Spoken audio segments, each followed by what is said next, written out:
press the bell icon on the YouTube app and never miss another update.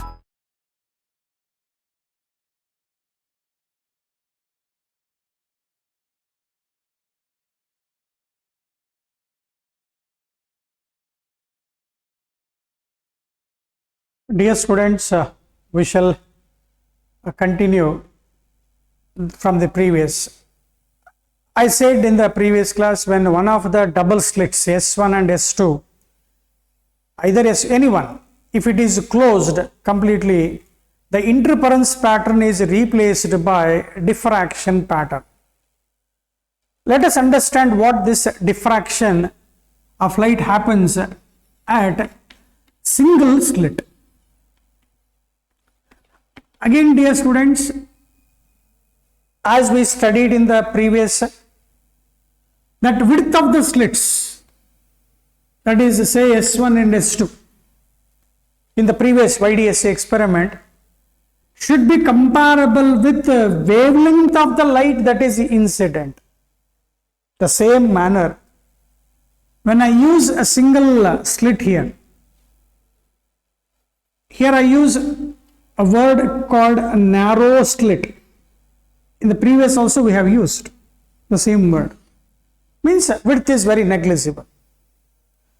And that single slit, let us call this as AB, as a narrow single slit of width A anta ತಗೊಳ್ತೀವಿ ಈಗ.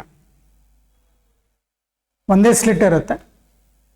On the screen which is kept at a large distance, you will have some pattern here. Pattern advance ಬರೆದು ಬಿಡ್ತೀನಿ, ಅದೇನಂತ ಅರ್ಥ ಮಾಡ್ಕೊಳ್ಳೋಣ. You will have a pattern in this fashion, means varying intensity. ಅಂದ್ರೆ ಈಗ ನಾವು ಚೆಕ್ ಮಾಡಿದ್ರೆ at the center, if you observe the intensity at the center, the intensity of the light is found to be maximum. Intensity of the light is found to be maximum. What we called earlier, it was central, bright. Now we call this as maxima. It is. Straight away I am writing the intensity graph to understand and to distinguish from that of interference. Interference alli now check madidvi. All bright fringes have same intensity and third, irrespective of the number. First bright, second bright, yavadaದರೂ ಇರಲಿ. Interference alli all bright fringes have same intensity ಅಂತ check ಮಾಡಿಬಿಟ್ಟಿದ್ವಿ. Coherent source use ಮಾಡಿದ್ವಿ, conditions use ಮಾಡಿದ್ವಿ. There is coherent sources. They are very narrow, separated by small distance, and they should have a constant phase difference.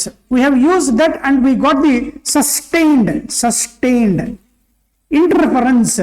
ಹಂಗಂದ್ರೆ all bright fringes have same width, all bright fringes have same intensity and they are equally spaced ಅಂತ ಹೇಳ್ಕೊಟ್ಟಿತ್ತು. ಆದರೆ diffraction ಅಲ್ಲಿ ಹಂಗೆ ಸಿಗಲ್ಲ. ಏನಾಗುತ್ತೆ, intensity vary ಆಗುತ್ತೆ. As you go away from the centre, as we go away from the centre, intensity goes on decreasing. ಅದನ್ನ theory ಪ್ರಕಾರ ಕೂಡ ಹೇಳ್ಕೊಡ್ತೀನಿ, ಶಾರ್ಟ್ ಆಗಿ ಹೇಳ್ಕೊಡ್ತೀನಿ, ಫುಲ್ ಬೋರ್ಡ್ ಪೇಪರ್ ಬರ್ಸಲ್ಲ. ಯಾಕೆ ಇಂಟೆನ್ಸಿಟಿ ವೇರಿ ಆಗುತ್ತೆ ಅನ್ನೋದು ಕೂಡ ಮತ್ತೆ ಕಂಡೀಷನ್ಸ್ ಕೂಡ ಉಲ್ಟಾ ಆಗ್ತವೆ. ಪಾತ್ ಡಿಫರೆನ್ಸ್, ಫೇಸ್ ಡಿಫರೆನ್ಸ್ ಉಲ್ಟಾ ಆಗ್ತವೆ. ಅದನ್ನ ಹೇಳ್ಕೊಡ್ತೀನಿ ಆಮೇಲೆ ನಿಧಾನಕ್ಕೆ. Let us understand what this intensity graph for diffraction and what the diffraction is. On the screen, the intensity pattern contains alternate dark and bright. ಇಲ್ಲಿ ಕೂಡ ಡಾರ್ಕ್ ಬ್ರೈಟ್ ಅಂತಾನೆ use ಮಾಡ್ತೀವಿ, ಆದ್ರೆ ಒಂದು ಸ್ವಲ್ಪ ವರ್ಡ್ ಅನ್ನ ಚೇಂಜ್ ಮಾಡ್ತೀವಿ. ಡಾರ್ಕಿಗೆ ಮಿನಿಮಾ ಅಂತ ಯೂಸ್ ಮಾಡ್ತೀವಿ, ಬ್ರೈಟ್ಗೆ ಮ್ಯಾಕ್ಸಿಮಾ ಅಂತ ವರ್ಡ್ ಯೂಸ್ ಮಾಡ್ತೀವಿ. All meaning the same. Wherever you have maximum intensity, that is called as bright. Wherever you have minima, intensity is not exactly zero ಇಲ್ಲಿ. ಡಿಫ್ರಾಕ್ಷನ್ ಅಲ್ಲಿ intensity zero ಇರಲ್ಲ, ಅದಕ್ಕೆ ಸ್ವಲ್ಪ minima ಅಂತ use ಮಾಡ್ತೀವಿ. ಸಾರಿ, ಯಾಕೆ ಝೀರೋ ಇರಲ್ಲ, that will be explained. And as we go away from the center, intensity of the bright fringe goes on decreasing. We call them as maxima, minima. ಇದಕ್ಕೆ first secondary minima ಅಂತೀವಿ, ಇದಕ್ಕೆ first secondary maxima, because they are obtained by the overlapping of secondary wavelets. Secondary wavelets between the screen and the slit, single slit. There is overlapping. Crest, trough, constructive, destructive. YDSA ade pattern irutte. There is overlapping, crest of crest, trough on trough. Or you will have crest on trough or trough on crest. That leads to some intensity here. And the pattern we identify them as secondary minima. Dark, it is as good as dark, dear students. Dark one, central bright or extra dark. Then secondary maxima, it is as good as bright one. And so on. But if you observe the height of the bright fringe, height goes on decreasing. That means the intensity of the bright fringe goes on decreasing with increase in order. With increase in order, the intensity of the bright fringe goes on decreasing. This is a small comparison between intensity of interference pattern and a diffraction pattern. Along with, again I am telling you, this pattern is visible. And you will feel happy that so beautifully I got the diffraction pattern. It is more visible with the help of again traveling microscope. Naked eyes kanisalla, bariganni kanisalla adu. Matte traveling microscope beke beku. Idu tumba chennagi kaanta ide. Haudu sir. Yavag sadhya ide? Only when wavelength of the incident light and the width of the slit, they are comparable. ಅಂದ್ರೆ ಇಲ್ಲಿ ನಾವು incident ಮಾಡ್ತಕ್ಕಂಥ wave length light ಇದು. ಇಲ್ಲಿ ಇರ್ತಕ್ಕಂಥ ಒಂದು slit ಅದ width, you call this as A.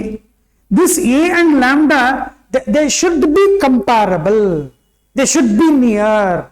ಹಂಗಿದ್ರೆ ಮಾತ್ರ ನಮ್ಗೆ ಈ ಪ್ಯಾಟರ್ನ್ ತುಂಬಾ ಚೆನ್ನಾಗಿ ಬ್ಯೂಟಿಫುಲ್ ಆಗಿ ಕಾಣಿಸುತ್ತೆ, ಅನಲೈಸ್ ಮಾಡೋದು ಈಸಿ ಆಗುತ್ತೆ ಅನ್ನೋದನ್ನ ಹೇಳ್ಕೊಟ್ಟ ಒಬ್ಬ scientist Fresnel. Fresnel, he demonstrated experimentally that this pattern of intensity is most beautifully viewed, can be analyzed, can be seen only when wavelength of the incident light and the aperture antanu karitarappa idike, where the diffraction is going to happen, the wavelength and the width of the slit are comparable. So with this, dear students, now let us understand what the diffraction of light is.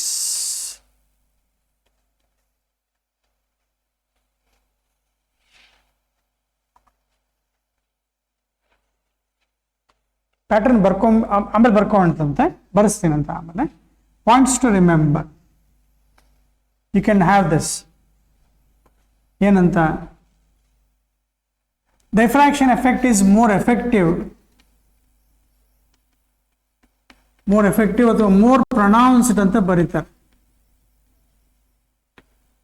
PRONOUNCE, pronounced only when A is comparable with wavelength of the incident light. Slit width is comparable with wavelength of the incident light. Pronounced means more effective, more noticeable. You can view beautifully. ಚಂದ ಕಾಣಿಸುತ್ತೆ ಯಾವಾಗ wave length ಮತ್ತು single slit width comparable ಇರ್ತಾರೆ. ಇಲ್ಲಿ ಏನಾಗುತ್ತೆ, common ಆಗಿ sharp edge ಇರುತ್ತೆ, like racer blade edge ಇದೆಯಲ್ಲ ಅಷ್ಟು ಶಾರ್ಪ್ ಇರಬೇಕು, ಅಥವಾ ನೈಫ್ ಚಾಕು. ಆ ನೈಫ್ ಎಡ್ಜ್ ಏನಿರುತ್ತೆ ವೆರಿ ಶಾರ್ಪ್ ಕಂಡೀಷನ್, ಅದು ಶಾರ್ಪ್ ಎಡ್ಜ್ ಇರಲೇಬೇಕು. ನಮ್ಮ ಒಂದು ಐರನ್ ರಾಡ್ ಇದೆ, ಇಷ್ಟ ಫ್ಲಾಟ್ ಇದೆ, ಕಾಣಿಸಲ್ಲ, ಡೈಫ್ರಾಕ್ಷನ್ ಎಫೆಕ್ಟ್ ಕಾಣಿಸಲ್ಲ. ವಿಂಡೋಸ್ ಇದಾವೆ, ವಿಂಡೋಸ್ ಅಲ್ಲಿ ರಾಡ್ ಹಾಕಿದ್ದಾರೆ, ಹಂಗಾರೆ ಅದನ್ನು ನಾವು ಇದನ್ನ ಬ್ಲೇಡ್ ತರ ತಗೋಬೋದಾ? ಇಲ್ಲ, ಶಾರ್ಪ್ ಎಡ್ಜ್ ಅಲ್ಲ ಅದು. ಎರಡು ಕಿಟಕಿ ಅಲ್ಲ, ಒಂದೇ ಕಿಟಕಿಯಪ್ಪ. ಆ ಒಂದೇ ಕಿಟಕಿ ನಡುವೆ ಸಾಕಷ್ಟು ರಾಡ್ಗಳಿದಾವೆ, ರಾಡ್ ಕಾಣಿಸ್ತಾ ಇದೆ. ಹಂಗಾರೆ ಇದನ್ನ ನಾವು ಸ್ಲಿಟ್ ಅನ್ಬೋದು, ಸ್ಲಿಟ್ ಅನ್ಬೋದು. ಆದರೆ ಆ ಸ್ಲಿಟ್ ವಿಡ್ತ್ ಚೆಕ್ ಮಾಡಿದ್ರೆ ಏನಿಲ್ಲ ಅಂದ್ರೆ ಒಂದು 10 ಸೆಂಟಿಮೀಟರ್ ಇರ್ತದೆ. 10 centimetre wave length of light nanometre 10⁻⁻⁹ ಅದು ನಾವು 400 ನ್ಯಾನೋ ಅಂತ ಹೇಳ್ಕೊಟ್ಟಿದ್ದು, ನೆನ್ಪು ಮಾಡ್ಕೊಳ್ಳಿ. 400 ನ್ಯಾನೋ ಅಂದ್ರೆ 10⁻⁷. ಈ 10 ಸೆಂಟಿಮೀಟರ್ ಮತ್ತೆ ಇದಕ್ಕೆ ಕಂಪ್ಯಾರಬಲ್ ಇದೆಯಾ? ಇಲ್ಲ. ಅಂದ್ರೆ ನಮ್ಮ ಸುತ್ತ ಲೈಟ್ ಇದೆ. ಈಗ ನೀವು ಮನೇಲಿ ಕೂತಿದೆಯಾ, ವಿಂಡೋ ಇದೆ, ಲೈಟ್ ಬರ್ತಾ ಇದೆ. ಹಾಗಿದ್ದಾಗ ಡಿಫ್ರಾಕ್ಷನ್ ಎಫೆಕ್ಟ್ ಕಾಣಿಸ್ತಾ ಐತಾ? ಇಲ್ಲ ಅಂತ ಹೇಳ್ಬೇಕು. ಯಾಕೆ ಅಂದ್ರೆ the width of the slit ಅಂದ್ರೆ distance between the 2 steel rods, that distance is of the order centimeter, whereas wavelength of the light is of the order 10⁻⁷ meter, which are not comparable. ಅರ್ಥ ಮಾಡ್ಕೊಂಡ್ಬಿಡ. ನಮ್ಮ ಸುತ್ತ ಏನು light ಕಾಣಿಸ್ತಾ ಇದೆ, light ಇದೆ, ನಾವು ನೋಡ್ತಾ ಇದ್ದೀವಿ. ಸುತ್ತ ಆಬ್ಸ್ಟಾಕಲ್ಸ್ ಇದಾವೆ, ರಾಡ್ ಇದಾವೆ. ಅವುಗಳ ವಿಡ್ತ್ ಚೆಕ್ ಮಾಡಿದ್ರೆ the distance between the 2 rods, slit ನ ಹೇಳ್ತಾ ಇರೋದು, ವಿಡ್ತ್ ಆಫ್ ದ ಸ್ಲಿಟ್ ಇಲ್ಲಿ ಏನು ಕೊಟ್ನಲ್ಲ, ಇದು ಬ್ಯಾಲೆನ್ಸ್ ಆಗುತ್ತಾ ಚೆಕ್ ಮಾಡ್ಕೊಳ್ಳಿ, ಇಂಪಾರ್ಟೆಂಟ್ ಇದು. ಹಾಗಿದ್ದಾಗ the distance between the 2 rods of a window is not comparable with wavelength. Therefore sir, it is not possible to observe diffraction of light around us. ಬರ್ಕಂತಿರೋ ಒಂದ್ ಕಡೆ, diffraction of light around us is not effective, not pronounced, means we cannot notice the diffraction of light around us. ನಮ್ಮ ಕಣ್ಣಿನ ಸುತ್ತ ಏನು ಆಬ್ಸ್ಟಾಕಲ್ ಕಾಣ್ತಾ ಇದಾವೋ ಅಲ್ಲಿ width of the slit form ಆಗಿರುತ್ತೆ, ಅಂದ್ರೆ ಡಿಸ್ಟೆನ್ಸ್ ಬಿಟ್ವೀನ್ 2 ರಾಡ್ಸ್ ಫಾರ್ಮ್ ಆಗಿರುತ್ತೆ. ಆ ವಿಡ್ತ್ ಅಥವಾ ಸೈಜ್ ಆಫ್ ಆಬ್ಸ್ಟಾಕಲ್ಸ್ ಇಂಪಾರ್ಟೆಂಟ್ ಇದೆ. ಆಬ್ಸ್ಟಾಕಲ್ಸ್ ಅಂದ್ರೆ objects around which the light May undergo diffraction.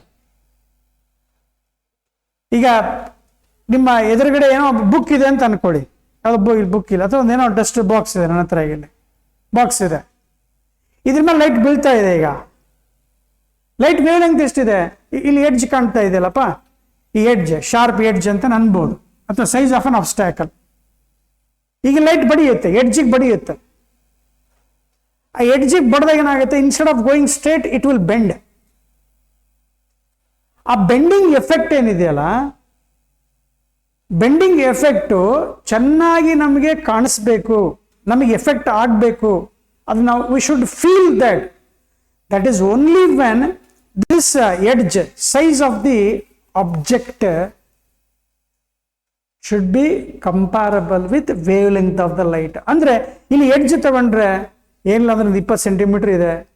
ಆ 20 ಸೆಂಟಿಮೀಟರ್ 20 ಸೆಂಟಿಮೀಟರ್ ಮತ್ತೆ wavelength of the light ಏನಿದೆಯಲ್ಲ, ಇವು ಕಂಪ್ಯಾರಬಲ್ ಅಲ್ಲವೇ ಅಲ್ಲ.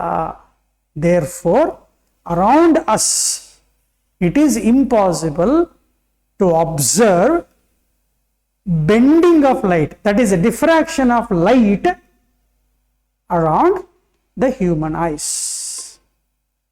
ಬರ್ಕೊಂಡಿದ್ದೀರಾ ಅಂತ ತಿಳ್ಕೊಂಡು, ಈಗ ನಮ್ಮ ಕೆಲಸ ಏನಂದ್ರೆ ಆ ನ್ಯಾರೋ ಸ್ಲಿಟ್ಟಿಗೆ ಈ ಒಂದೇ ಎಡ್ಜ್ ಅಂತ ತಗೋ, ಒಂದೇ ಎಡ್ಜ್ ಇದೆ ಅಂತ ಅನ್ಕೊಳ್ಳಿ. ಈಗ ಸ್ಕ್ರೀನ್ ಇದೆಯಪ್ಪ, ಏನಾಗುತ್ತೆ? Light in a medium light always travel straight ಹೋಗ್ಬೇಕಪ್ಪ. ಇದು ಹೌದು ಸರ್, ಸ್ಟ್ರೇಟ್ ಹೋಗ್ತಾ ಇದೆಯಲ್ಲ, ಮತ್ತೇನು ನಿಮ್ದು? ಆದರೆ ಇಲ್ಲಿ ಎಡ್ಜಿಗೆ ಬಡ್ದಾಗ ಏನಾಗುತ್ತೆ? ಹ್ಞೂ ಸರ್, ಏನೂ ಆಗಲ್ಲ. ಇಲ್ಲಿ ಬರೀ 3 ಲೈನ್ ಇದಾವಲ್ಲ ಸರ್, ಇಲ್ಲಿ ಲೈಟ್ ಇದೆ ಅಂದ್ರೆ ಈ ಪೋರ್ಷನ್ ಇದೆಯಲ್ಲ, ಇದಕ್ಕೆ ನಾವು ಆಬ್ಸ್ಟಾಕಲ್ ಅಂತ ಕರಿತೀವಿ. ಆಬ್ಸ್ಟಾಕಲ್ ಅಥವಾ ಆಬ್ಜೆಕ್ಟ್ ಅಂತ ಕರಿತೀವಿ. ಸೈಜ್ ಆಫ್ ದಿ ಆಬ್ಸ್ಟಾಕಲ್ ಅಂದ್ರೆ ಇಲ್ಲಿ ಸೈಜ್ ಅಂತಂದ್ರೆ ಇದು ಎಷ್ಟು ದೊಡ್ಡದ್ರೆ ಇರಲಿ, ಈ ಎಡ್ಜ್ ಇರುತ್ತಲ್ಲ, ಈ ಎಡ್ಜ್ ಹತ್ರ ಲೈಟ್ ಎಂಟ್ರಿ ಆದ ತಕ್ಷಣ ಏನಾಗುತ್ತೆ? Instead of going straight it bend ಆಗಿಬಿಡುತ್ತೆ. ಹಾಗಿದ್ರೆ ಇಲ್ಲಿ ಏನಾಗಬೇಕಿತ್ತು ಆಕ್ಚುಲಿ? ಈ ಆಬ್ಸ್ಟಾಕಲ್ ಹಿಂದ್ಗಡೆ ಇಲ್ಲಿ ಆಬ್ಜೆಕ್ಟ್ ಇದೆಯಪ್ಪ, ಇಲ್ಲಿ ಲೈಟ್ ಬೀಳ್ತಾ ಇದೆ, ಬಾಕ್ಸ್ ಹಿಂದ್ಗಡೆ ನೆರಳು ಬೀಳಬೇಕು, ಶಾಡೋ ಬೀಳಬೇಕು. ಅಂದ್ರೆ in the region of shadow, ಈ ಜಾಗದಲ್ಲಿ ನೆರಳು ಬೀಳ್ಬೇಕಿತ್ತು. ಚೆನ್ನಾಗಿ ಅರ್ಥ ಮಾಡ್ಕೋಬೇಕು ಇದನ್ನ. ಎದ್ರ ನೆರಳು? ಈ ಆಬ್ಜೆಕ್ಟ್ ನೆರಳು ಬೀಳ್ಬೇಕಿತ್ತು. ಬಟ್ ಅದನ್ನು ನಾವು ಬರಿಗಣ್ಣಿ ಕಾಣಿಸಲ್ಲಪ್ಪ. ಇವು ಟ್ರಾವೆಲಿಂಗ್ ಮೈಕ್ರೋಸ್ಕೋಪ್ ತಗೊಂಡು ಕ್ಲೋಸ್ ಅಪ್ ನೋಡಿದ್ರೆ ಇಲ್ಲಿ ಏನೋ ಒಂದು ಪ್ಯಾಚ್ ಇಂಟೆನ್ಸಿಟಿ ಕಾಣಿಸುತ್ತೆ, ವೇರಿಂಗ್ ಇಂಟೆನ್ಸಿಟಿ ಕಾಣಿಸುತ್ತೆ. ಅದು ಯಾಕಿರ್ಬೋದು ಅನ್ನೋದನ್ನ ಸ್ಟಡಿ ಮಾಡಿ, ಹೌದು ಇದಕ್ಕೆ ನಾವು ಡಿಫ್ರಾಕ್ಷನ್ ಆಫ್ ಲೈಟ್ ಅಂತ ಅನ್ಬೇಕು ಅಂತ ಹೇಳಿ ಒಬ್ಬ ಸೈಂಟಿಸ್ಟ್ ಕಾಲ್ಡ್ ಗ್ರಿಮಾಲ್ಡಿ ಅಂತ ಹೇಳಿ, who discovered the phenomena of diffraction of light. ಇದು ಡಿಫ್ರಾಕ್ಷನ್ ಆಫ್ ಲೈಟ್ ಅಂತಾರೆ. ಈ ತರ ವೇರಿಂಗ್ ಇಂಟೆನ್ಸಿಟಿ ಬರ್ಲಿಕ್ಕೆ ಕಾರಣ ಡಿಫ್ರಾಕ್ಷನ್ ಆಫ್ ಲೈಟ್ ಅಂತಾರೆ. ಅದಕ್ಕಂತ ನಾಮಕರಣ ಮಾಡಿದ ಗ್ರಿಮಾಲ್ಡಿ. ಬಟ್ ಅದಿಷ್ಟಕ್ಕೂ ಥಿಯರಿಟಿಕಲ್ ಪಾರ್ಟ್ ಕೊಟ್ಟವ್ ನಮ್ಮ Thomas Young.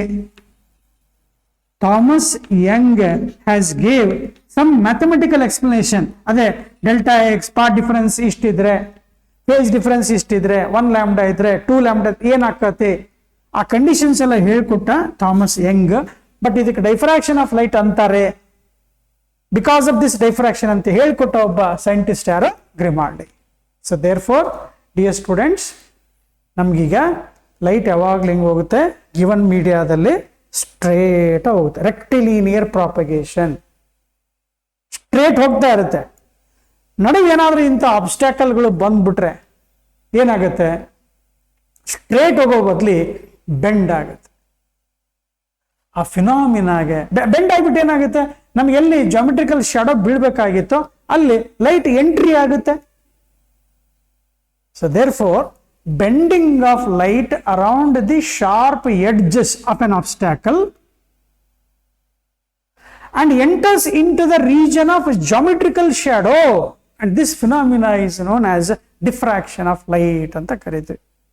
Phenomena of bending of light around the sharp edge and encroachment, CHRO, encroachment, ಅಥವಾ ಸಿಂಪಲ್ ಆಗಿ ನೋಡ್ಬೇಕಾದ್ರೆ ಎಂಟರ್ಸ್ ಅಂತ ಬರೆದ್ಬಿಡು. Bending of light around the sharp edge and enters into the region of geometrical shadow is known as diffraction of light. ಈಗ ನಮ್ಮ ಕೆಲಸ ಏನಂದ್ರೆ ಅದನ್ನ ಡಿಟೇಲ್ ಆಗಿ ನೋಡಿದಾಗ ಆ ವೇರಿಂಗ್ ಇಂಟೆನ್ಸಿಟಿ ಚೆಕ್ ಮಾಡಿದ್ರೆ, ಹಂಗೆ ಅದೇ ರೀತಿ ನ್ಯಾರೋ ಸ್ಲಿಟ್ ಬೇಕಂತ ಹೇಳಿದ್ವಿ. ಹಂಗೆ ಇದಕ್ಕೆ ಎಕ್ಸಾಕ್ಟ್ ಏನ್ ಸರ್ ಏನೋ ಹೇಳ್ತಾ ಇದ್ದೀರಲ್ಲ, 2 ಸ್ಲಿಟ್ ಇದು ನ್ಯಾರೋ ಸ್ಲಿಟ್ S1 ಮತ್ತೆ S2 ಇದು ಒಂದು ಕಂಪ್ಲೀಟ್ ಕ್ಲೋಸ್ ಮಾಡಿಬಿಡ್ತಾರೆ. ಈಗ ಒಂದೇ ಸ್ಲಿಟ್ ಇದೆ.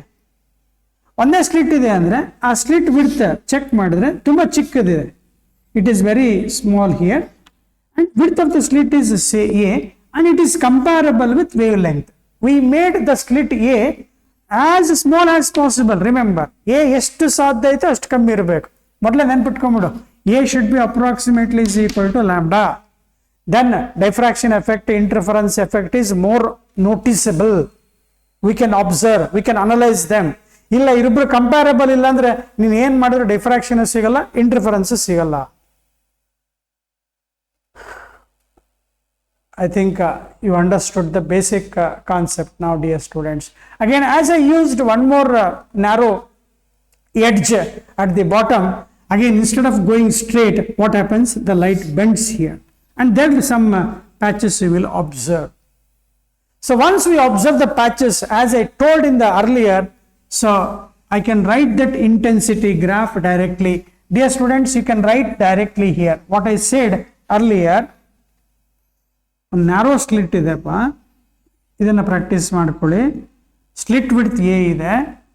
ಇಲ್ಲಿ ನಮ್ಮ ಲೈಟ್ ವೇವ್ಸ್ ಇನ್ಸಿಡೆಂಟ್ ಆಗ್ತಾ ಇದ್ದಾವೆ. ನಾನು ಹೇಳಿದೆ ಪ್ರೀವಿಯಸ್ ಕ್ಲಾಸಲ್ಲಿ, ಪ್ಯಾರಲಲ್ ಬೀಮ್ ಇತ್ತಂದ್ರೆ ಅದಕ್ಕೆ ನಾವು ಎಂಥ ವೇವ್ ಫ್ರಂಟ್ ಅಂತ ಕರಿಬೇಕು? ಪ್ಲೇನ್ ವೇವ್ ಫ್ರಂಟ್ ಅಂತ ಕರಿಬೇಕು. Parallel beam of light, they are identified as plane wave front. Means object is at infinity ಅಂತ ಹೇಳಿ, source is at infinity. Infinity ಅಂತಂದ್ರೆ ಈ ಫಾರ್ ಎಕ್ಸಾಂಪಲ್ ನಾನು ದಾವಣಗೆರೆ ಇದ್ದೀನಿ, ನೀ ಎಲ್ಲ ಕೊಪ್ಪಳದಲ್ಲಿ ಇದೆ ಅಂದ್ರೆ ಸರ್ ಅಲ್ಲಿ ಲೈಟ್ ಹಾಕೋಣ, ನಮ್ಮ ಸ್ಕೂಲಲ್ಲಿ ಇದೆ ಅಲ್ಲ. ಒಂದು ಲೆನ್ಸ್ ತಗೊಂಡ್ಬಿಟ್ರೆ ಆಯ್ತು ಅಷ್ಟೇ. ಸೋರ್ಸ್ ಇರುತ್ತೆ, ಲೆನ್ಸ್ ತಗೊಳ್ರಿ. ಲೆನ್ಸ್ ಇದು ಸೋರ್ಸ್ ಏನಿದೆಯಲ್ಲ, ಇದೆರಡು ಡಿಸ್ಟೆನ್ಸ್ ಏನಾಗಬೇಕಂದ್ರೆ ಫೋಕಲ್ ಲೆಂತ್ ಇರಬೇಕು. ಫೋಕಲ್ ಲೆಂತ್ ಹತ್ರ ಆಬ್ಜೆಕ್ಟ್ ಇದ್ರೆ rays will get emerge parallel ಆಗಿ ಎಮಿಟ್ ಆಗ್ತಾ ಇರ್ತದೆ. ಇನ್ಫಿನಿಟಿ ಅಂದ್ರೆ ತುಂಬಾ ದೂರ ಅನ್ಕೋಬೇಡಿ, ಇಲ್ಲೊಂದು ಬಲ್ಬ್ ಹಾಕಬೇಕು, ಸೋರ್ಸ್ ಬೇಕು, ಮೊನೋಕ್ರೋಮ್ಯಾಟಿಕ್ ಸೋರ್ಸ್ ಹಾಕಬೇಕು, ಸೋಡಿಯಂ ವೇಪರ್ ಲ್ಯಾಂಪ್ ಇರಬೇಕು, should be kept at the focus of the given lens so that the emergent rays becomes what parallel ಬರ್ತಾ ಇರ್ತವೆ. ಅದಕ್ಕೆ ನಾವು ಪ್ಲೇನ್ ವೇವ್ ಫ್ರಂಟ್ ಅಂತ ಹೇಳ್ತೀವಿ. ಅರ್ಥ ಆಗಿದೆ ಅಂತ. ಓಕೆ, ನಾವು ರೆಫ್ರಾಕ್ಷನ್ ಯೂಸಿಂಗ್ ಸಿಂಗಲ್ ಸ್ಲಿಟ್ ಬರೆಯೋದು, ಯೂಸಿಂಗ್ ಸಿಂಗಲ್ ಸ್ಲಿಟ್. ಸೊ ಈಗ ನಮ್ಗೆ ಏನು ಪ್ಯಾಟರ್ನ್ ಏನು ಕಾಣಿಸುತ್ತೆ ಇಲ್ಲಿ ಅದನ್ನು ಅಬ್ಸರ್ವ್ ಮಾಡಬೇಕು. We should analyse neatly dear students. ಇದನ್ನ ಶಾರ್ಟ್ ಆಗಿ ಹೇಳ್ತೀನಿ, ಅದನ್ನ ನಾವು ಹೈಲೈಟ್ಸ್ ಮಾಡ್ಕೊಳ್ಳೋಣ ಅಂತ. ಅಡ್ವಾನ್ಸ್ ಬುಕಿಂಗ್ ಏನಂದ್ರೆ ಇಂಟರ್ಫರೆನ್ಸ್ ಅಲ್ಲಿ ಏನು ನಾವು ಕಲ್ತಿದೀವೋ, ಕಂಡೀಷನ್ಸ್ ಏನು ಬಂದಿದೆಯೋ ಅದ್ರ ಉಲ್ಟಾ ಆಗುತ್ತೆ. ಅಂದ್ರೆ you can copy this. Bright ಫ್ರಿಂಜ್ಗಳನ್ನ ನಾವು ಮಿನಿಮಾ ಅಂತ ಕರೀಬೇಕು. ಮಿನಿಮಾ.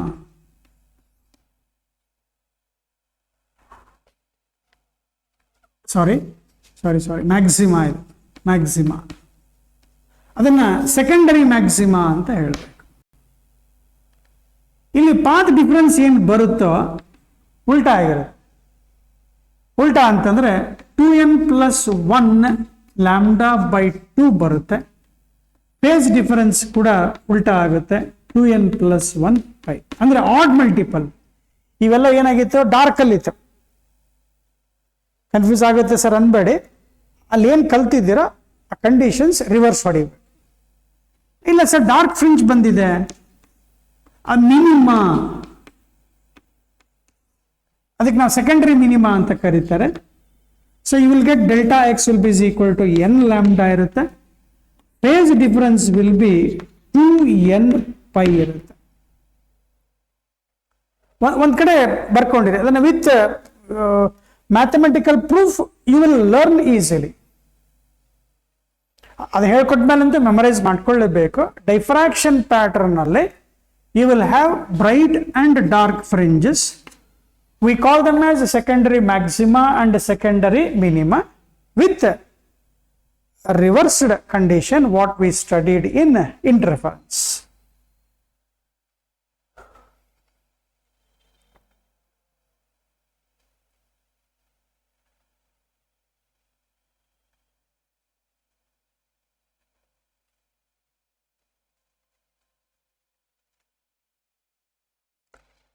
ಓಕೆ, ನಾವು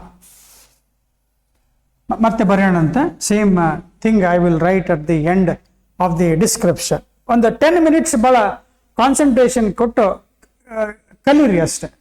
ಮೆಮರೈಸ್ ಮಾಡ್ಕೋಬೇಡಿ, don't get by hearted. Again dear students, here let us call this as AB is a very narrow slit, single slit of width A here. A is single slit width. Capital D is the distance of the screen, usually which is kept at large distance. D is kept at large distance. D is very large compared to this A. And also again I told, ಏನು sir ಹೇಳಿದ್ದೆ ಹೇಳ್ತೀರಾ? ಹೌದಪ್ಪ. Slit width of the slit and the wavelength of the incident light should be comparable. Now take this as point O now. ಈಗ intensity at O check ಮಾಡಿದ್ರೆ, ನಾವು ಇಲ್ಲಿ ನೋಡಿ check ಮಾಡಿ, AB ಹೈಗನ್ಸ್ ಪ್ರಿನ್ಸಿಪಲ್ ಏನು ಹೇಳುತ್ತೆ? ಇಲ್ಲಿ ನೋಡಿ ಚೆಕ್ ಮಾಡಿ. There is a source here. It is emitting the waves in all directions, and I have used a convex lens where the waves are incident here, and I got the parallel beam of light which acts as a plane wave front. They are primary wavefront which are hitting the so many particles in the gap, that is AB. AB ಅಲ್ಲಿ ಒಳಗಡೆ air particles ಇದಾವೆ. Initially all these particles receive the vibration at the same time. ಈ source ಇಂದ ಡಿಸ್ಟರ್ಬೆನ್ಸ್ಗಳು at a time reach ಆಗ್ತವೆ. ಅಂದ್ರೆ all these particles vibrate with same phase. ಅಂದ್ರೆ ಇಲ್ಲಿ ನಮಗೇನಿದೆ, ಒಂದು ಸಿಂಗಲ್ ವೇವ್ ಫ್ರಂಟ್ ಇದೆ. There is wave front. What Huygens principle says? Every point on the wave front acts as a source of disturbance, generates secondary wave fronts. ಅಂದ್ರೆ ಈ ಒಂದೊಂದು particle ಮೇಲ್ಗಡೆ ಮತ್ತೆ ನೀನೇನ್ ಮಾಡಬೇಕು, ವೇವ್ಸ್ ಅನ್ನ ಜನರೇಟ್ ಮಾಡ್ತಾ ಹೋದ್ರೆ ಏನಾಗುತ್ತೆ, ಸಿಕ್ಕಾಪಟ್ಟೆ ವೇವ್ ಫ್ರಂಟ್ಸ್ ಬರ್ತವೆ. ಅಂದ್ರೆ between this screen and this slit,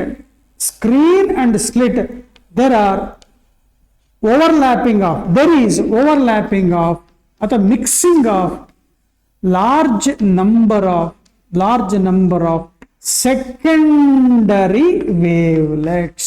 ಇದು ತಲೆ. ಸ್ಕ್ರೀನ್ ಮತ್ತೆ ಸ್ಲಿಟ್ ನಡುವೆ ಸಾಕಷ್ಟು ಸೆಕೆಂಡರಿ ವೇವ್ಲೆಟ್ಸ್ ಗಳು ಇದಾವೆ.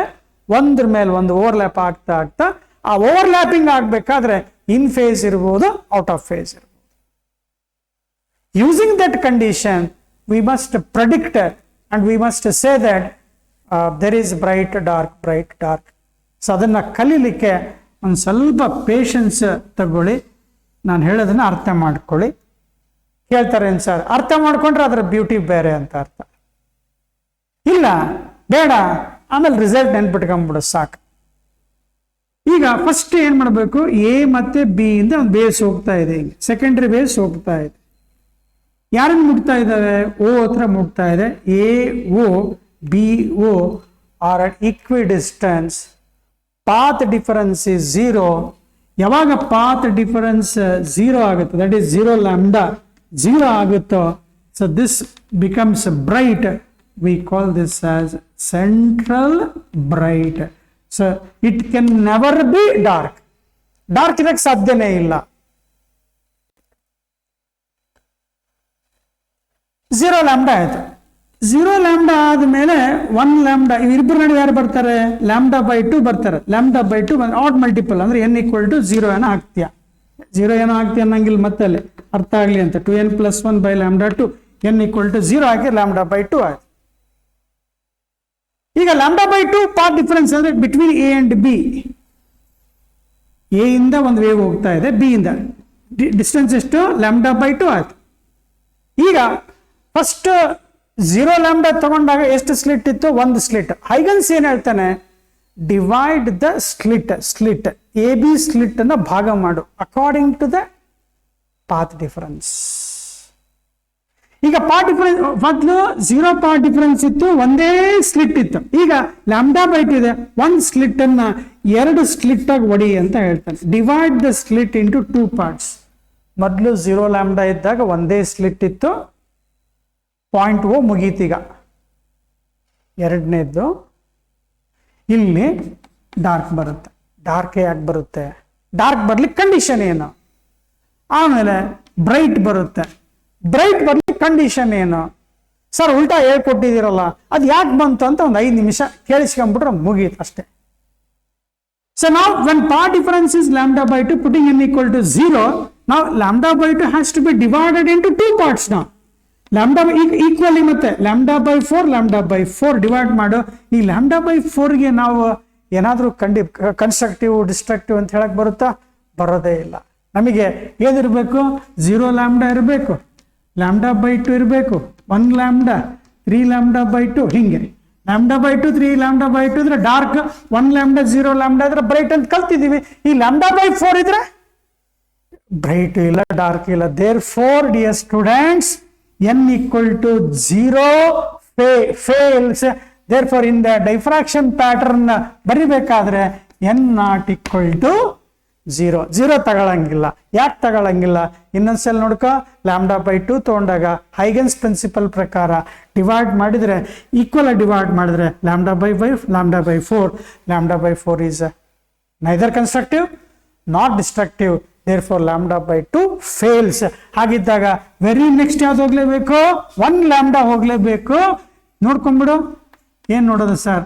ಎ ಬಿ ಸ್ಪ್ಲಿಟ್ ಅನ್ನ ಪಾರ್ಟ್ ಡಿಫರೆನ್ಸ್ ಅಂದ್ರೆ ಎ ಇಂದ ಬಿ ಇಂದ ವೇವ್ಸ್ ಹೋಗ್ತಾ ಇದಾವಲ್ಲ, ಅವೆರಡರ ನಡುವೆ ಪಾರ್ಟ್ ಡಿಫರೆನ್ಸ್ 1 λ ಇದ್ರೆ ಇಲ್ಲಿ still we are at the just after the central bright ಆದ್ಮೇಲೆ ಏನ್ ಸಿಗುತ್ತೆ ಅನ್ನೋದಕ್ಕೆ ಪಾರ್ಟ್ ಡಿಫರೆನ್ಸ್ ಹುಡುಕ್ತಾ ಇದೀವಿ. ಈಗಲೇ λ/2 ಫೇಲ್ ಆಯ್ತು. ಸೊ ಈಗ 1 λ ತಗೊಂಡ್ರೆ ಡಿವೈಡ್ ಈಕ್ವಲ್ ಪಾರ್ಟ್ಸ್ λ/2 λ/2 ಅಂದ್ರೆ ಅರ್ಥ ವಿದ್ಯಾರ್ಥಿಗಳೇ, ನಾನು ಒನ್ ಸೈಡ್ ಬರಿತಾ ಇದ್ದೀನಿ. ಅದೇ ರೀತಿ ಹಿಂಗೆ ಈ ಕಡೆಗೆ ಹೋಗ್ಬೋದು. Second large number of secondary waves move randomly here. ಇಲ್ಲಿ ಏನ್ ಮೇಲ್ಗಡೆ ಏನ್ ಬರಿತಾ ಇದ್ದೀನ ಸಿಮೆಟ್ರಿಯಿಂದ ಕೆಳಗಡೆಯಿಂದ ಬರೀಬೇಕು ಸರ್. λ/2 ಅಂದ್ರೆ ಇಲ್ಲೊಂದು ವೇವ್ಸ್ ಹೋಗ್ತಾ ಇದೆ, ಇಲ್ಲೊಂದು. These two are out of phase. One will cancel the other. ಹಾಗಂತೇಳಿ ಬರೀ ಎರಡೇ ವೇವ್ಸ್ ಹೋಗ್ತಾ ಇದಾವ? ಇಲ್ಲ, ಸಾಕಷ್ಟು ಪಾರ್ಟಿಕಲ್ ಇದಾವೆ. ಹಾಗಿದ್ದಾಗ ಇದರಲ್ಲಿರ್ತಕ್ಕಂಥದ್ದು ಇದರಲ್ಲಿ one will cancel the other. Waves ಅಂದ್ರೆ ಇಲ್ಲಿ ನೋಡಿ, ಸರಿಯಾಗಿ ನೋಡ್ಕೊಳ್ಳಿ. ಬಿಟ್ವೀನ್ ಎ ಅಂಡ್ ಬಿ ಮತ್ತೆ ಪಾರ್ಟಿಕಲ್ಸ್ ಇದಾವೆ. ಇಲ್ಲಿ ಇಲ್ಲೊಂದು ವೇವ್ ಹೋಗ್ತಾ ಇದೆ, ಇನ್ನೊಂದು ವೇವ್ ಹೋಗ್ತಾ ಇರುತ್ತೆ. ಈ ಬಿ ಮತ್ತೆ ಇದು ಬಿ ಇಲ್ಲಿ ಬರ್ದಿದ್ದೇನೆ, ಸಾರಿ, ಇಲ್ಲಿ ಸಿ, ಇದು ಬಿ, ಇದು ಸಿ ಅಪ್ಪ. Between C and B waves ಇದಾವೆ. ಅಂದ್ರೆ ಎ ಸಿ ಸ್ಕ್ಲಿಟ್ ಇನ್ನೊಂದು ಬಿ ಸಿ ಸ್ಕ್ಲಿಟ್ ಇಂದ ವೇವ್ಸ್ ಏನಿದಾವೆ path difference λ/2 they overlap destructively. λ/2 path difference λ/2 ಇದ್ರೆ destructive interference, intensity becomes what? 0. therefore you got a bright dark one. we call this as secondary minima. ಆದ್ರೆ part difference ಎಷ್ಟಿತ್ತು ವಿದ್ಯಾರ್ಥಿಗಳೇ? ನೋಡು, ಇದು correct. ಇಲ್ಲಿ slit divide ಮಾಡಿದ λ/2, but ನಾವು incident ಮಾಡಿದ್ದೆಷ್ಟು ಅಂತ ಕೇಳಿದ್ರೆ 1 λ. therefore ಪಾರ್ಟ್ ಡಿಫರೆನ್ಸ್ 1 λ ಇದ್ರೆ, ಇಲ್ಲ ಸರ್ 3 λ/2 ಬರೋಣ. ಈಗ ನಾವೇನ್ ಮಾಡ್ತೀನಿ, 2 λ. 1 ಸೆಕೆಂಡ್, ಇದು ಅರ್ಥ ಆಯ್ತು ಅಂತ ಇಟ್ಕೊಳ್ತೇನೆ. λ/2 ಬರಲಿಲ್ಲ ಸರ್. 1 λ ಅಂದ್ರೆ ಬರುತ್ತೆ, 3 λ/2 ಬರುತ್ತೆ ಪಾರ್ಟ್ ಡಿಫರೆನ್ಸ್. ತಗೋ, ಈಗ 3 λ/2 ತಗೋ. 3 λ/2 ತಗೊಂಡ್ರೆ ಈಗ 1 λ ಏನ್ ಮಾಡಿದ್ವಿ? 2 ಈಕ್ವಲ್ ಡಿವೈಡ್ ಮಾಡಿದ್ವಿ. ಈಗ 3 ಭಾಗ ಮಾಡ್ಬೇಕು. ಹಿಂಗೆ ಮಾಡ್ಬೇಕಂತೇಳಿ ಅವ್ನು ಹೇಳ್ಕೊಟ್ಟ. ಯಾರು? ಹೈಗನ್. divide the slit according to the part difference. now divide the slits into 3 parts ಅಂತಂದ್ರೆ ಇಲ್ಲಿ λ/2 λ/2. ಈಗ ನೋಡು, the waves between the adjacent slit, ಇಲ್ಲೊಂದು ಸ್ಲಿಟ್ ಇದೆ ಅಮ್ಮ, ಇಲ್ಲೊಂದು ಸ್ಲಿಟ್ ಇದೆ. ಇವೆರಡು ಸ್ಲಿಟ್ ಏನಾಗ್ಬಿಡ್ತವೆ? ಆಗಲೇ ಪ್ರೀವಿಯಸ್ ಏನ್ ಹೇಳ್ಕೊಟ್ಟ, ಕ್ಯಾನ್ಸಲ್ ಆಗಿಬಿಡ್ತವೆ. ಆದ್ರೆ ಒಂದು ಉಳಿಯುತ್ತೆ, ಇಲ್ಲಿ ಬರ್ತಕ್ಕಂಥ ವೇವ್ಸ್ ಮಾತ್ರ ಉಳಿಯುತ್ತೆ. ಇವನ್ನ ಕ್ಯಾನ್ಸಲ್ ಮಾಡ್ಲಿಕ್ಕೆ ಯಾರು ಇಲ್ಲ. ಸರಿ ನೋಡ್ಕೊಳ್ಳಿ, 3 ಭಾಗ ಮಾಡ್ಬೇಕೀಗ. 3 ಭಾಗ ಮಾಡಿದ್ರೆ ಇಲ್ಲಿ ಒಂದು ಸ್ಲಿಟ್ ಇದೆ, ಡಿಫರೆನ್ಸ್ λ/2. ಇಲ್ಲಿ ವೇವ್ಸ್ ಹೋಗ್ತಾ ಇದಾವೆ. ಇನ್ನು ಅಡ್ಜಸೆಂಟ್ ಸ್ಲಿಟ್, ಪಕ್ಕದ ಸ್ಲಿಟ್ ಅಲ್ಲಿ ಕೂಡ λ/2 ಇದೆ. ಹಾಗಿದ್ದಾಗ ಒಂದು ಸ್ಲಿಟ್ ಇಂದ ಪಕ್ಕದ ಸ್ಲಿಟ್ ಏನಾಗ್ತಾ ಇದೆ? ಪಾರ್ಟ್ ಡಿಫರೆನ್ಸ್ ಓವರ್ಲ್ಯಾಪ್ ಆಗಿ ಔಟ್ ಆಫ್ ಫೇಸ್ ಆಗ್ತಾ ಇದಾವೆ, ಕ್ಯಾನ್ಸಲ್ ಆಗ್ತಾ ಇದೆ. ಆದ್ರೆ 3ನೇ ಸ್ಲಿಟ್ ಇದೆಯಲ್ಲ, ಅಂದ್ರೆ 3 ಭಾಗ ಮಾಡಿದ್ಯಾ, 2 ಭಾಗ ಓಡೋಯ್ತು, 1 ಭಾಗ ಉಳಿತು, 1/3 ಮಾತ್ರ ಇಲ್ಲಿ ನಮಗೆ ಇಂಟೆನ್ಸಿಟಿ ಸಿಕ್ಕುತ್ತೆ. ಹಾಗಿದ್ದಾಗ ಇಲ್ಲಿ ಡಾರ್ಕ್ ಇರಕ್ಕೆ ಸಾಧ್ಯನೇ ಇಲ್ಲ. ಹಾಗಿದ್ರೆ ಏನಿರ್ಲೇಬೇಕು? ಬ್ರೈಟ್ ಇರ್ಲೇಬೇಕು, because of this 1/3 of the slit. ಮೊದಲು ನೋಡು, ಮೊದಲೇನಾಗಿತ್ತು? ಇದಿಷ್ಟು ಎಂಟೈರ್ ಸ್ಲಿಟ್ ಇಂಟೆನ್ಸಿಟಿ ಇಲ್ಲಿ ಬಿದ್ದಿತ್ತು. Whole intensity is made to fall on this. ಆದ್ರೆ ಇಲ್ಲಿ ಚೆಕ್ ಮಾಡಿದ್ರೆ 1/3 ಆಫ್ ದ ಸ್ಲಿಟ್ ಅಷ್ಟೇ ಪಾರ್ಟಿಸಿಪೇಟ್ ಮಾಡ್ತಾನೆ. ಯಾವಾಗ? 3 λ/2 ಇದ್ದಾಗ. So therefore dear students, when delta x is 3 λ/2, you got first bright, here we got first dark. ಸ್ವಲ್ಪ ಇಲ್ಲಿ condition ನೋಡಿದ್ರೆ ಅರ್ಥ ಆಯ್ತು ಅಂತ ತಿಳ್ಕೊಬೋದಾ? ಇಲ್ಲ. ಈಗ ನೆಕ್ಸ್ಟ್ 2 λ ತಗೊಳ್ಳೋಣಪ್ಪ. ಹ್ಞೂ ಸರ್, 2 λ ತಗೊಂಡ್ರೆ ಈಗ ಇಲ್ಲಿ 3 ಭಾಗ ಮಾಡಿದ್ದೆ. ಈಗ ಎಷ್ಟು ಭಾಗ ಮಾಡ್ಬೇಕು? 4 ಭಾಗ ಮಾಡಬೇಕು. 4 ಭಾಗ ಮಾಡು. ಅವ್ನು ಹೇಳ್ಕೊಟ್ಟಂಗಪ್ಪ, ಯಾರೋ ಹೈಗನ್ಸ್ ಹೇಳ್ಕೊಟ್ಟಂಗೆ ಬರಿತಾ ಇದೀವಿ ಅಷ್ಟೇ, ಬೇರೆ ಏನಿಲ್ಲ. 1 2 3 4 ಏನ ಹೇಳಿದ್ರು ನೋಡಲ್ಲ, ಹೌದಲ್ಲಮ್ಮ? ಏನಾಯ್ತು? λ/2 λ/2. ಸರ್ ಅಡ್ಜಸೆಂಟ್ ಸ್ಲಿಟ್ ಕ್ಯಾನ್ಸಲ್ ಆಗಿಬಿಡ್ತವೆ. ಇದು λ/2 λ/2, ಅಡ್ಜಸೆಂಟ್ ಸ್ಲಿಟ್ ಕ್ಯಾನ್ಸಲ್ ಆಗಿಬಿಡ್ತವೆ, ಯಾರು ಉಳ್ಕೊಳ್ಳೇ ಇಲ್ಲ. ಸೊ ಆಗಿದ್ದಾಗ ವೆನ್ ಐ ಹ್ಯಾವ್ 2 λ 4 ಸ್ಲಿಟ್ಸ್ ಅಂತ ತಗೊಂಡಾಗ adjacent slits, one is cancelling the other, destructive interference. ಹಾಗಿದ್ದಾಗ ಪಾರ್ಟ್ ಡಿಫರೆನ್ಸ್ 2 λ ಇದ್ರೆ ಅಗೇನ್ ಎಂತ ಡಾರ್ಕ್ ಬರುತ್ತೆ? ಸೆಕೆಂಡ್ ಡಾರ್ಕ್ ಬರುತ್ತೆ. ಅದೇ ರೀತಿ n λ ಇದ್ರೆ nth ಡಾರ್ಕ್ ಬರುತ್ತೆ. ಇದು ಅರ್ಥ ಆಯ್ತು ಅಂತ ತಿಳ್ಕೊಬಹುದಾ ವಿದ್ಯಾರ್ಥಿಗಳೇ? ಒಂದ್ಸಲ ತಿಳ್ಕೊಳ್ಳಿ ಸರ್, ನೀವು ಅಲ್ಲಿ ನಾವಿಲ್ಲಿ. ಹಂಗೆ 3 λ/2 ಆಯ್ತು, 2 λ. ನೆಕ್ಸ್ಟ್ ಯಾವ್ದು ಹೋಗೋಣ? 5 λ/2 ಆಯ್ತು. ಸರಿ ನೋಡ್ಕೊಳ್ಳಿ, 0 λ/2 ಆಯ್ತು. Next 1 λ, next 3 λ/2, 2 λ. ಸಾಕು ಸರ್ ಇಷ್ಟು ಅಂತೇಳಿ ಅರ್ಥ ಮಾಡ್ಕೊಂಡ್ರೆ ಮುಗೀತು. ಪ್ರಾಬ್ಲಮ್ಸ್ ಮಾಡೋಣಂತೆ ಈಸಿಯಾಗಿ. ಅದು ಹೇಳ್ತೀವಲ್ಲ, ಕಾನ್ಸೆಪ್ಟೇ ಗೊತ್ತಿಲ್ಲ ಅಂದ್ರೆ ಮಾಡೋದು ಕಷ್ಟ. ಈಗ 5 λ/2 ಇದೆಯಪ್ಪ, ಎಷ್ಟು ಭಾಗ ಮಾಡ್ಬೇಕು ಸರ್? 5 ಭಾಗ ಮಾಡಿದ್ರೆ ಏನಾಯ್ತು? 4 ಭಾಗ ಹೋದು ಸರ್, 1 ಉಳಿತು. ಅಂದ್ರೆ 5 ಪಾರ್ಟ್ಗಳಲ್ಲಿ 4 ಪಾರ್ಟ್ ಹೋಯ್ತು ಅಂದ್ರೆ 1/5. ಹೆಂಗೆ? ಇಲ್ಲಿ ಡಾರ್ಕ್ 2 ಆದ್ಮೇಲೆ ಇಲ್ಲಿ ಹೆಂಗೆ 1/3 ಇತ್ತು, ನೆಕ್ಸ್ಟ್ ಏನ್ ಬಂತು? 1/5 ಸಿಕ್ತು. ನೆಕ್ಸ್ಟ್ ಹೇಳಕ್ ಬರುತ್ತೇನಪ್ಪ ಹಂಗೆ? ಹಂಗಾರೆ ಡಾರ್ಕ್ ರಿಮೈನ್ಸ್ ಅಲ್ಲಿ ಏನು ಯಾವ ಈಕ್ವಲ್ ನಂಬರ್ ಆಫ್ ಸ್ಲಿಟ್ಸ್ ಆಗಿಬಿಡ್ತವೆ. ಈಗ 5 λ/2 ಬದಲಿ ನೆಕ್ಸ್ಟ್ ಯಾವ್ದು ತೊಗೊಳ್ತೀಯ? 3 λ ತೊಗೊಳ್ತೀಯ, 6 ಭಾಗ ಮಾಡ್ತೀಯ. 6 ಭಾಗ ಮಾಡಿದಾಗ ಈಕ್ವಲ್ ಹೋಗ್ಬಿಡ್ತು. 7 ಭಾಗ ಮಾಡಿದಾಗ ಬಾಯಿ ಮಜಾ ಐತಿ. ಈಗ 7 ಭಾಗ ಮಾಡಿದಾಗ 6 ಭಾಗ ಕ್ಯಾನ್ಸಲ್ ಆದು, 1 ಉಳಿತು. 7 ಸ್ಲಿಟ್ಗಳಲ್ಲಿ 6 ಸ್ಲಿಟ್ ಡಮ್ ಅಂದು 1 ಸ್ಲಿಟ್ ಉಳಿತು. ಹಾಗಿದ್ದಾಗ 1/5 ಇದು ಬ್ರೈಟ್ 1 ಬ್ರೈಟ್ 2, ನೆಕ್ಸ್ಟ್ ಎಷ್ಟು? 1/7. ಏನ್ ಸಿಗುತ್ತಲ್ಲಿ? ಡಾರ್ಕ್ ಅಲ್ಲ, ಮತ್ತೆ ಬ್ರೈಟ್, 3rd ಬ್ರೈಟ್. ನೆಕ್ಸ್ಟ್ 1/9 ಯಾವ ಬ್ರೈಟ್? 4th bright. ಅಂದ್ರೆ ಅರ್ಥ ಏನಾಯ್ತು ನೋಡು? As the bright fringe goes on, as the order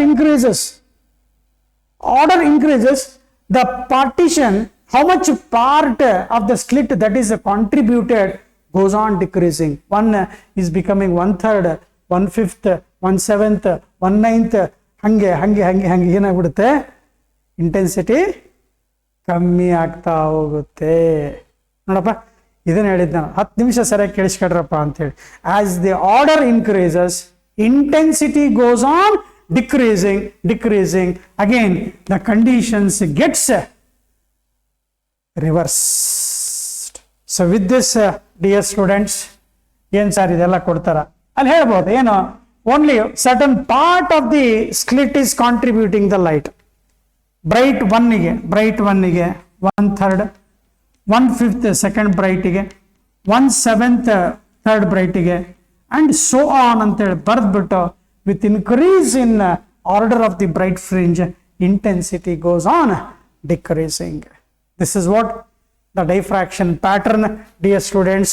As I told earlier, you can take the conditions and ಹೇಳ್ಬಿಟ್ಟು nth secondary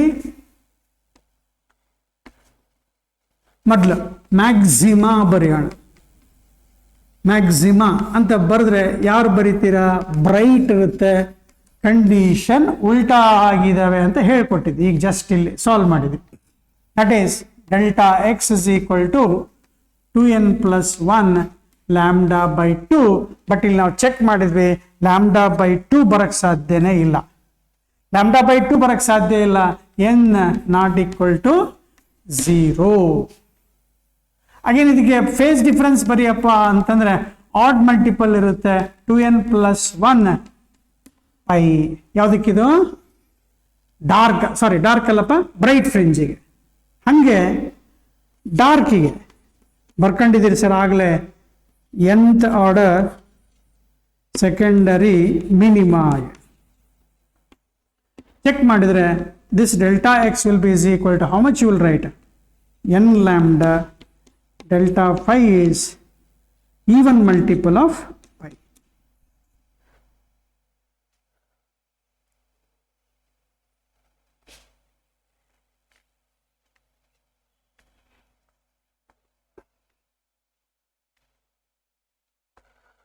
ಗ್ರಾಫ್ ಬರೆಯೋಣ ಸರ್, ಹೇಳ್ಕೊಟ್ಟಿದ್ದೀನಿ ಆಗಲೇ. The graph that we just return, I am writing this I think thrice easy ಆಗಲಿ ಅಂಥೇಳಿ. Maximum intensity at the centre and intensity goes on decreasing. ಇದಕ್ಕೆ ಎಲ್ಲರೂ ಏನಂತ ಕರಿಬೇಕು? ಮ್ಯಾಕ್ಸಿಮಮ್ ಇಂಟೆನ್ಸಿಟಿ ಇದೆ, ಸೆಂಟ್ರಲ್ ಮ್ಯಾಕ್ಸಿಮಾ ಅಂತ ಕರೀಬೇಕು. ವಿದ್ಯಾರ್ಥಿಗಳೇ ಅರ್ಥ ಆಗಿದೆ ಅಂತ ಅನ್ಕೋಬೋದಾ? Important theory. ಇದರಲ್ಲಿ ಪ್ರಾಬ್ಲಮ್ಸ್ ಕೂಡ ಇಂಟರ್ಫರೆನ್ಸ್ಗಿಂತ ಈಸಿ ಇರ್ತವೆ. Width of the slit a ಅಂತ ಕರೆಯೋಣ. Wavelength of the light ಇದು, that is incident.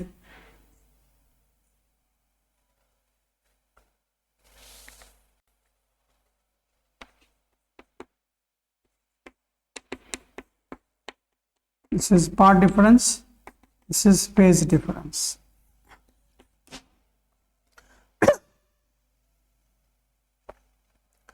So order ಆಗಿ ನೋಡ್ಕೊಂತ ಹೋದ್ರೆ ಇದು 0 ಇರುತ್ತೆ, ಇದು ಕ್ಯಾಪಿಟಲ್ ಡಿ, ಇದು ಸೆಂಟ್ರಲ್ ಬ್ರೈಟ್ ಪಾರ್ಟ್ ಡಿಫರೆನ್ಸ್ 0 ಇರುತ್ತೆ. ಸೊ ಬರೆಯೋಣ ಅಂದ್ರೂ ಏನೋ ಪ್ರಾಬ್ಲಮ್ ಏನಿಲ್ಲ. ಇಲ್ಲಿ ಪಾರ್ಟ್ ಡಿಫರೆನ್ಸ್ ಚೆಕ್ ಮಾಡಿದ್ರೆ 1 ಲ್ಯಾಂಬ್ಡಾ ಬರೆಯೋಣ. That is first secondary minimum ಅಂದರೆ ಡಾರ್ಕ್, ಫಸ್ಟ್ ಡಾರ್ಕ್ 1 ಇದು. ಇಲ್ಲಿ ಚೆಕ್ ಮಾಡಿದ್ರೆ 3 ಲ್ಯಾಂಬ್ಡಾ ಬೈ 2 ಇರುತ್ತೆ. ಇದು first secondary maxima. Central bright dark bright alternate, ಇದು ಮಾತ್ರ ಚೇಂಜ್ ಆಗಲ್ಲ. ಹಂಗೆ so on. 1 lambda here, it can write 2 lambda here. Here I can write 5 lambda by 2. Graph ನೋಡಿದ ತಕ್ಷಣ ನಿಮಗೆ ಗೊತ್ತಾಗುತ್ತೆ ಅಂತೆ. ಗ್ರಾಫಲ್ಲೇ ನೀವು ಮಾರ್ಕ್ ಮಾಡೋದ್ರಿಂದ so it becomes easier to identify the conditions.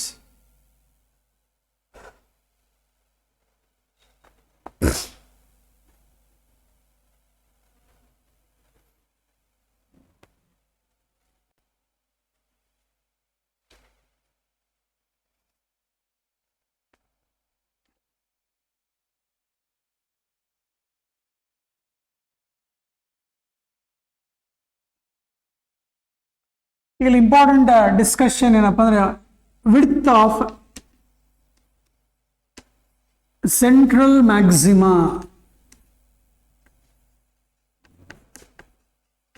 That is omega ಅಂತ ಬರೀತಾರೆ. 2 times of lambda capital D by A ಅಂತೇಳಿ ಪ್ರೂವ್ ಮಾಡೋಣ. ಪ್ರಾಬ್ಲಮ್ಸ್ ಮಾಡಬೇಕಾದ್ರೂ ಬೇಗ.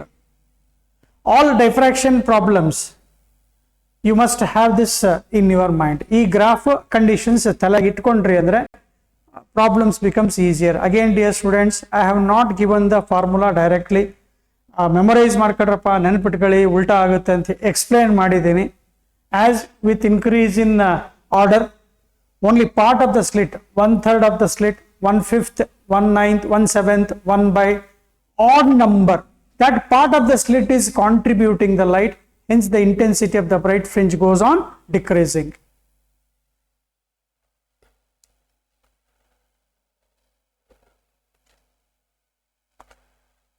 Again, to understand this formula, as we did in the interference class, here capital D distance ಬರ್ದಿದ್ದೀನಿ, ಇಲ್ಲಿ theta, that is angular position ಅಂತ ಬರ್ಕೋಣ, ಇದನ್ನ xn ಅಂತ ಬರ್ಕೊಳ್ಳಿ. ಅಲ್ಲೇ ಗ್ರಾಫ್ ಅಲ್ಲಿ ಆಟ ಆಡ್ಬಿಟ್ರೆ ಸಾಕು, ಮತ್ತೆ ಮುಗಿದು ಹೋಗುತ್ತೆ, ಈಸಿ ಇದೆ. Just define tan theta here. tan theta ಅಂದ ತಕ್ಷಣ ಏನ್ ಬರೀತೀಯ? Opposite side xn divided by capital D. Again theta is very small, as theta is negligible, tan theta is approximately is equal to theta xn by capital D, equation 1.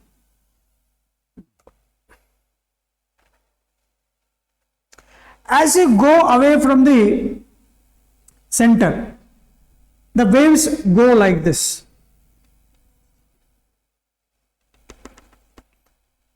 To understand the path difference means ಇಲ್ಲಿ point P ಇದೆ ಅಂತ ಅನ್ಕೊಂಡ್ರಿ, A ಇಂದ point P ಗೆ ಜಲ್ದಿ ಮುಟ್ತೀಯ, B ಇಂದ late ಆಗುತ್ತೆ, ಡಿಲೇ ಆಗುತ್ತೆ, there is some delay. Hence we have calculated the path difference here. This BM, let us say BM represents what? Delta M here. BM represents delta X. Same knowledge, dear students, as you go away, this angular width also, angular width, that is theta, this theta also, these two are respectively changing. ನೋಡಿ ಇನ್ನೊಂದ್ಸಲ ಈ number ಬೆರಳು ಮಾಡಿ ತೋರಿಸ್ತಾ ಇದೆ, ಈ number ಮೇಲೆ ಹೋದಂಗೆ ಈ ಥೀಟಾ ಏನಾಗ್ತಾ ಹೋಗುತ್ತೆ, ಜಾಸ್ತಿ ಆಗ್ತಾ ಹೋಗುತ್ತೆ, ಅವಾಗ ಡೆಲ್ಟಾ ಎಕ್ಸ್ ಕೂಡ ಜಾಸ್ತಿ ಆಗುತ್ತೆ. ಈಗ 5th bright, 2nd bright, 100th bright ತೋಳ್ತಾ ಹೋದ್ರೆ delta x goes on increasing, this theta also increases, this theta also increases. Therefore ಇಲ್ಲಿ ಕೂಡ ಈ ಟ್ರಯಾಂಗಲ್ ಅಲ್ಲಿ AMB ಟ್ರಯಾಂಗಲ್ ಅಲ್ಲಿ ಸೈನ್ ಥೀಟಾ ಡಿಫೈನ್ ಮಾಡಬೇಕು. ಇಂಟರ್ಫರೆನ್ಸ್ ಕ್ಲಾಸ್ ಅಲ್ಲಿ ಬರ್ದೀವಲ್ಲ ಸೇಮ್, ಥೀಟಾಗೆ ಆಪೋಸಿಟ್ ಸೈಡ್ ಡೆಲ್ಟಾ ಎಕ್ಸ್. ಇಲ್ಲಿ ಪರ್ಪೆಂಡಿಕ್ಯುಲರ್ ಬರ್ದಿದೆಯಾ, ಹೈಪಾಟನಸ್ ಯಾವ್ದಾಗುತ್ತೆ, ಸ್ಲಿಟ್ ವಿಡ್ತ್ ಆಗುತ್ತೆ, opposite side by hypotenuse. Again as theta is small, I write sine theta is approximately theta delta x by a. ಅರ್ಥ ಮಾಡ್ಕೊಳ್ಳಿ, ಎರಡು ಟ್ರಯಾಂಗಲ್ ತಗೊಂಡು ಸಿಂಪ್ಲಿಫೈ ಮಾಡಿದ್ರೆ, if I equate these two from 1 and 2, so I can write xn by capital D is equal to xn by capital D is equal to delta x by a. ಈಗ ನಿಮ್ಮ ಕೆಲಸ ಏನಪ್ಪ, xn solve ಮಾಡಿದ್ರೆ delta X capital D by A. Dear students, same as we studied in interference, ಅಲ್ಲಿ small D ಬರೆದಿದ್ವಿ, ಇಲ್ಲೇಂ ಬರೆಯೋಣ, small A ಬರೆಯೋಣ. Copy ಮಾಡ್ಕೊಳ್ಳಿ, ಪ್ರಾಬ್ಲಮ್ಸಿಗೆ ಭಾಳ ಭಾಳ ಭಾಳ ಇಂಪಾರ್ಟೆಂಟ್ ಇದೆ. Again don't feel bad, A should be approximately equal to lambda, so that you can have a beautiful pattern on the screen which can be seen and you can feel happy by looking at the interference pattern. That is only by using Rowling microscope.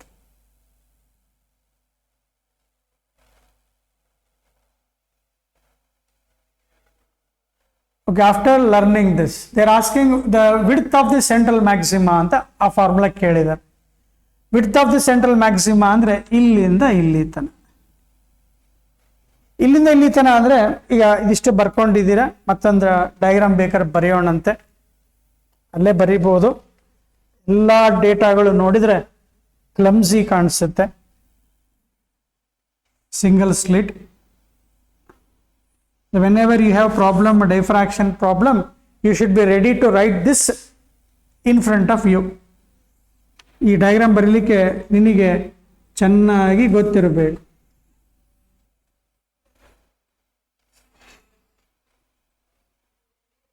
ಇದು maximum ಇದೆ, ನನಗೆ width ಬೇಕು, ಈ width ಬೇಕು ಅಂದರೆ first minima ಇದು, first secondary minima, ಇದು ಕೂಡ ಫಸ್ಟ್ ಸೆಕೆಂಡರಿ ಮಿನಿಮಾ. ಅಂದರೆ ಎಕ್ಸೆನ್ ತಗೊಂಡ್ರೆ, ಡಿಸ್ಟೆನ್ಸ್ ತಗೊಂಡ್ರೆ ಈ ಫಾರ್ಮುಲಾದಲ್ಲಿ delta x is equal to n lambda, ಮಿನಿಮಾಗೆ delta x is equal to n lambda. First minima n equal to 1, that is lambda, that is xn is equal to, from this formula I write this, delta x is equal to 1 lambda, so xn x1 will be is equal to lambda capital D by a. ಅಂದ್ರೆ ಈ distance ಅನ್ನ ತಗೊಂಡ್ರೆ ಎಷ್ಟಾಗುತ್ತೆ, lambda capital D by A, ಇದರ duplicate same ಬರುತ್ತೆ, ಇದು ಕೂಡ lambda D by A ಆಗುತ್ತೆ. ಹಾಗಿದ್ದಾಗ ಇದಿಷ್ಟು ಡಿಸ್ಟೆನ್ಸ್ ಅನ್ನ, ಟೋಟಲ್ ಡಿಸ್ಟೆನ್ಸ್ ಅನ್ನ ಚೆಕ್ ಮಾಡಿದ್ರೆ lambda X plus X N 2x ಆಗುತ್ತೆ.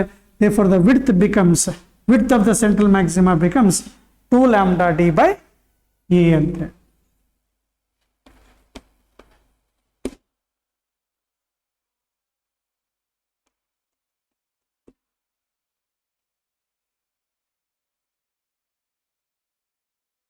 lambda d by a plus lambda d by a. So therefore width of the central maxima is this.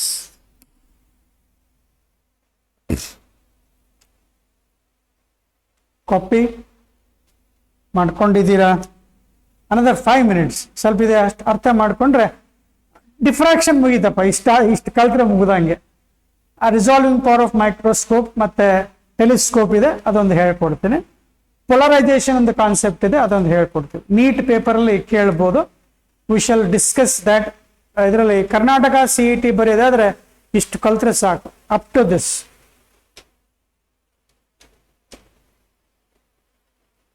Karnataka CET ಇಷ್ಟು ಇಲ್ಲ sir ನಾವು ನೀಟ್ ಬರಿತಾ ಇದೀವಿ.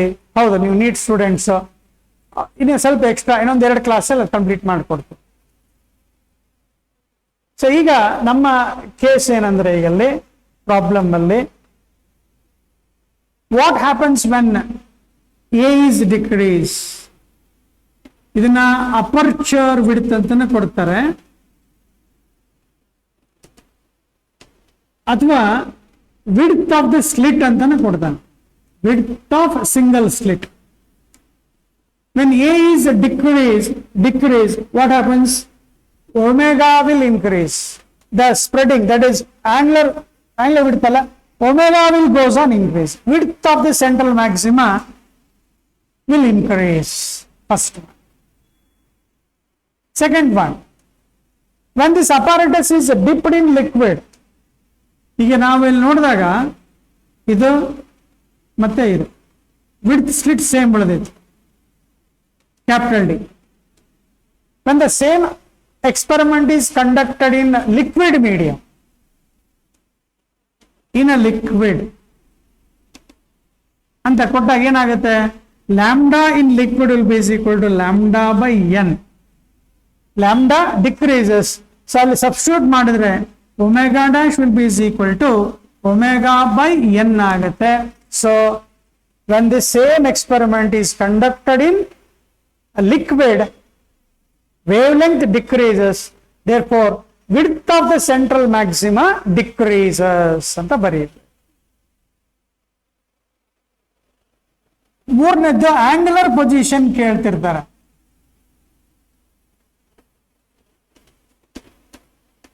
ಅಂದ್ರೆ ಆಂಗುಲರ್ ಪೊಸಿಷನ್ ಅಂದ್ರೆ ಆಗಲೇ ಬರ್ದ್ವಿ ನಾವು, ಏನಂತ ಪಾರ್ಟ್ ಡಿಫರೆನ್ಸ್ ಅಂತ ಬರ್ದ್ವಿ ನೋಡಿ. ಅಂದ್ರೆ ಪಾರ್ಟ್ ಡಿಫರೆನ್ಸ್ ಅಂದ ತಕ್ಷಣ sine theta is equal to delta x by A ಅಂತ ಬರೆದ್ವಿ. ಗೊತ್ತಾಗ್ಲಿಲ್ಲ ಅಂದ್ರೆ